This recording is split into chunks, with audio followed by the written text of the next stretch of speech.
Well, good afternoon, everyone. It's a real pleasure to be here with you in Sydney. I made the trip across from Perth yesterday.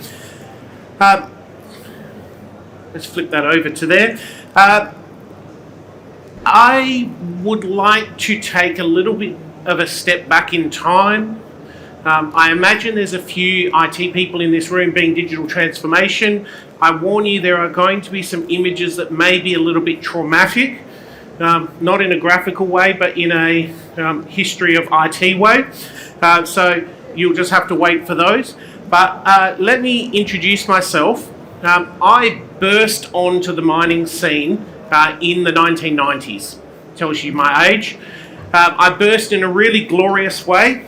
I received rental computers back from the Pilbara and I vacuumed the red dust out of the computers. Very, very glamorous job.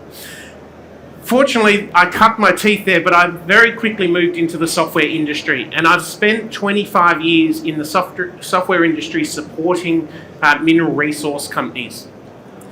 And I have worked in application support. I've led development teams, I've tested, I code, I do pre-sales, I implement, I'm a solutions consultant.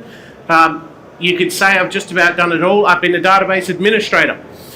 And then 5 years ago, I had the privilege of being invited into IMARC Software, who are now IMARC Software K2 Fly, to lead their environmental product rewrite or reimagination.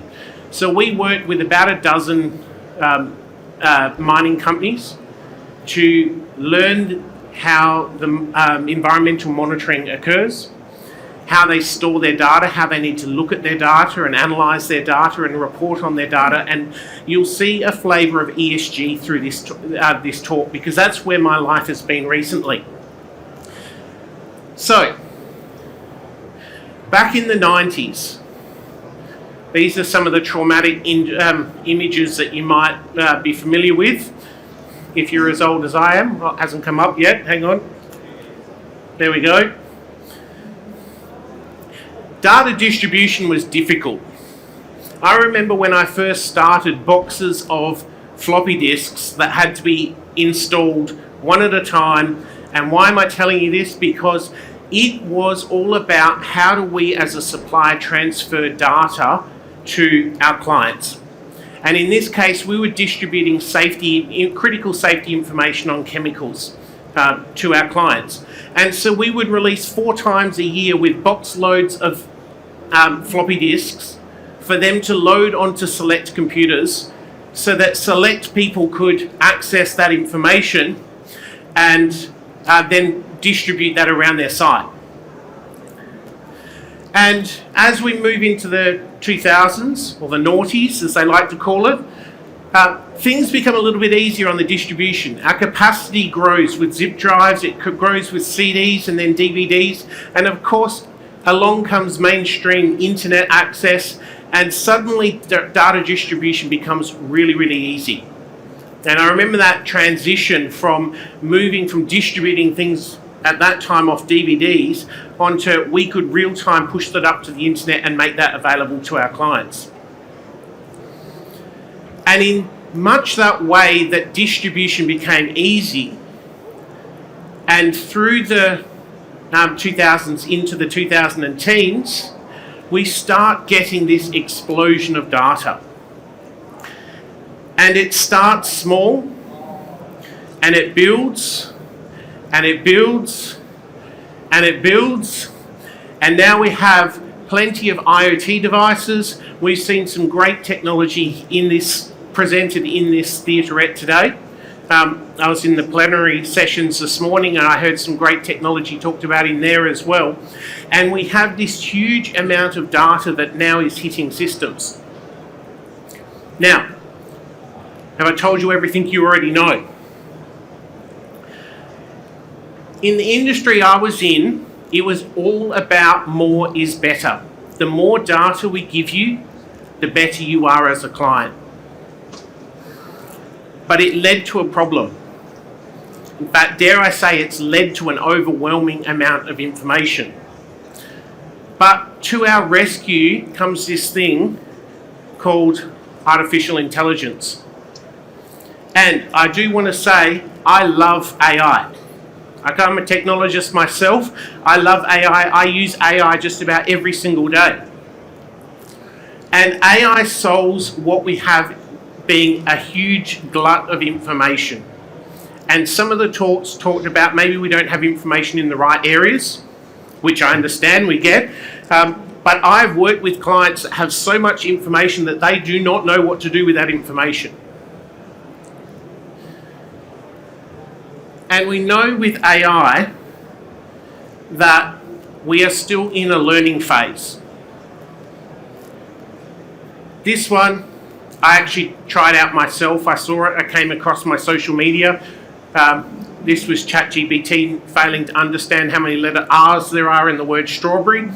I actually replicated that. Just the other week I was coding and I had a problem and I asked AI to fix it for me.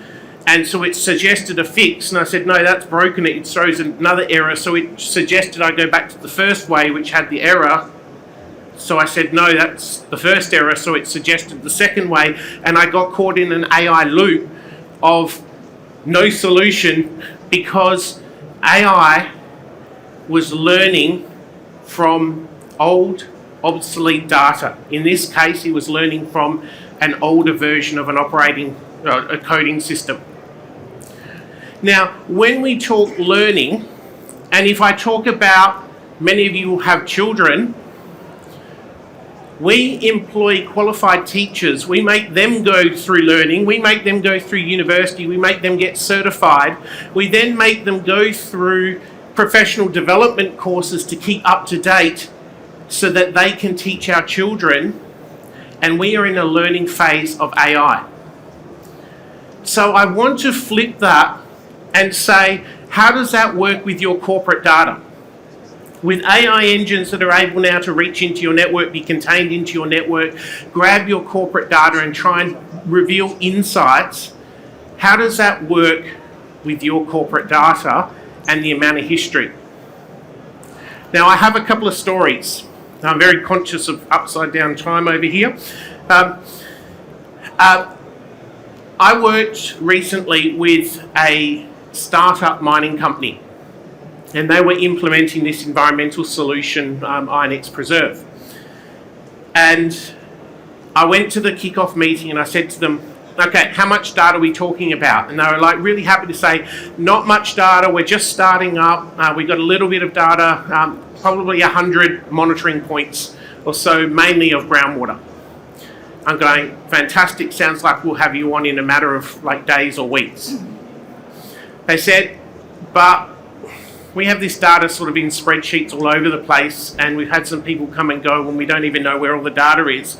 Can we go back to the laboratory and ask them to give us the data again? And we've worked with this laboratory, and I said, no dramas at all, we have a contact. We went to the laboratory, said, can you give us all the data files for client X? They said, yep, sure. And it was not 100 points.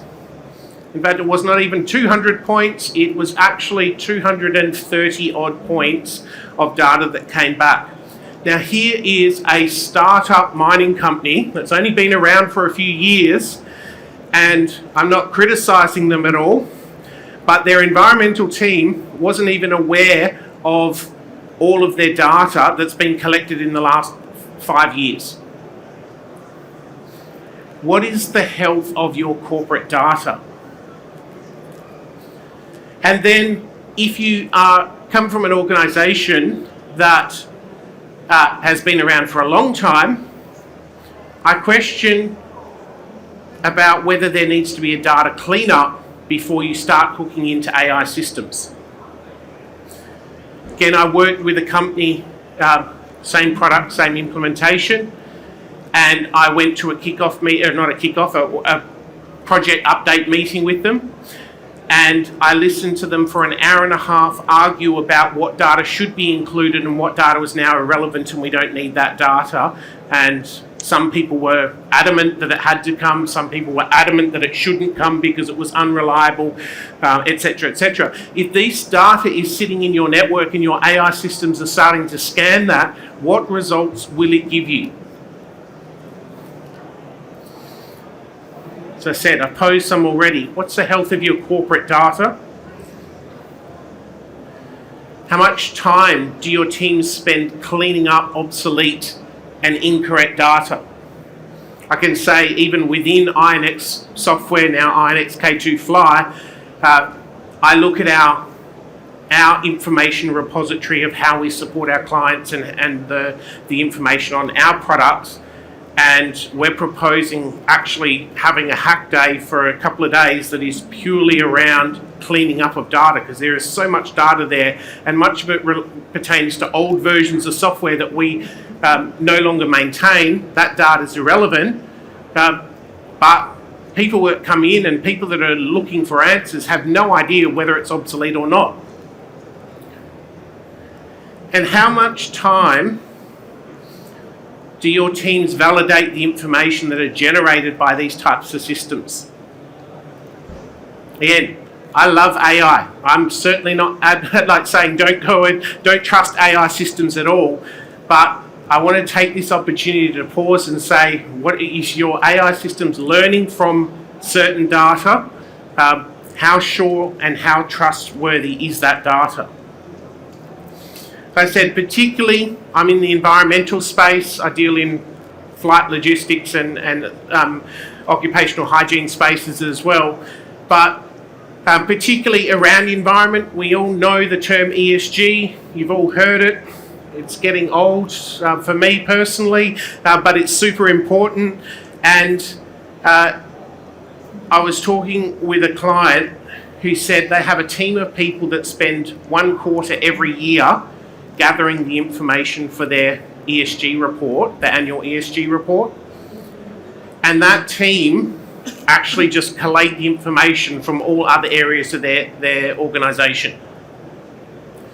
That's a massive exercise to get information pertaining to one report that goes to the market, and of course it's critically important for investment dollars and for social licenses to operate, community engagement, etc., etc.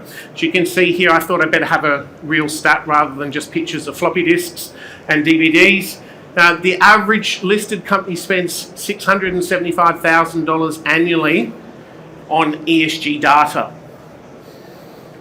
And that tends to be, from the companies I've been dealing with, that tends to be their major pain point, is how do I get the data and how do I make sure it's the right data, because when you're issuing that to markets, there is no opportunity to get it wrong.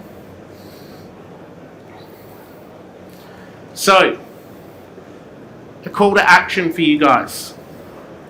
I've probably spoken faster than I anticipated here. Review the data that your organisation's collecting. Again, you'll hear some magnificent technologies here. I've thoroughly enjoyed some of the presentations. I'm looking forward to more the next couple of days. And so many of them about getting data into your system, into your systems. But review the data that you are collecting and make sure it's the right level of data. Review the amount of effort that you actually go to collecting data, and dare I add to this, perhaps review the amount of effort you're going to eject certain data as well.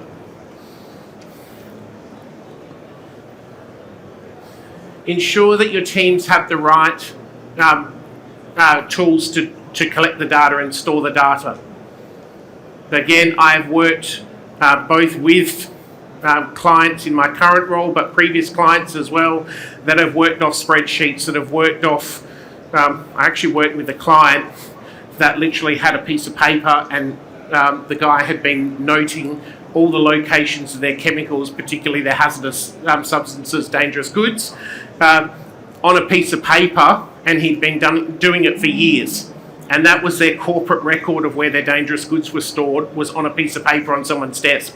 I'm sure no one's here is in that situation, and that everyone here has great systems, but make sure your teams actually have the right systems to control that data, to store that data, and to then be able to access that data as we go into these incredible systems moving forwards.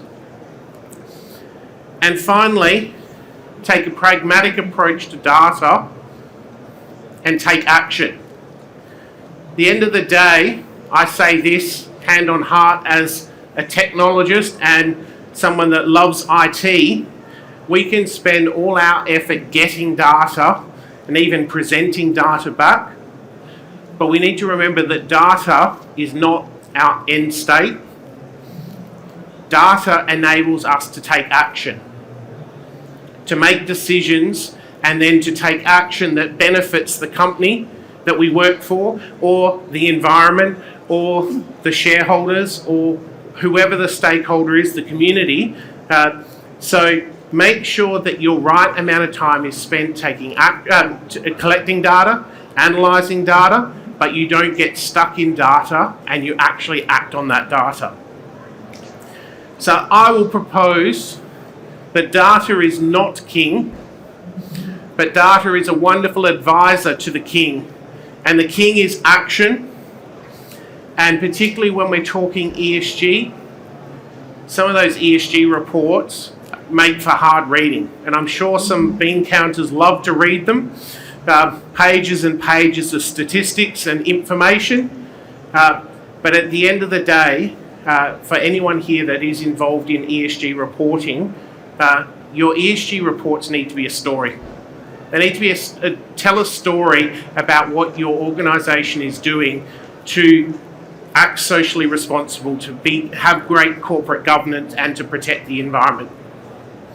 So I hope that you found some value in there. I hope maybe that you guys spend just a little bit of time considering the health of your corporate data and see if, like many of the organisations that I work with, you need some cleanup and you need some rationalisation of your data to make sure that as you go forward, making great decisions using AI, that they're based on a solid foundation. So I hope you enjoyed this.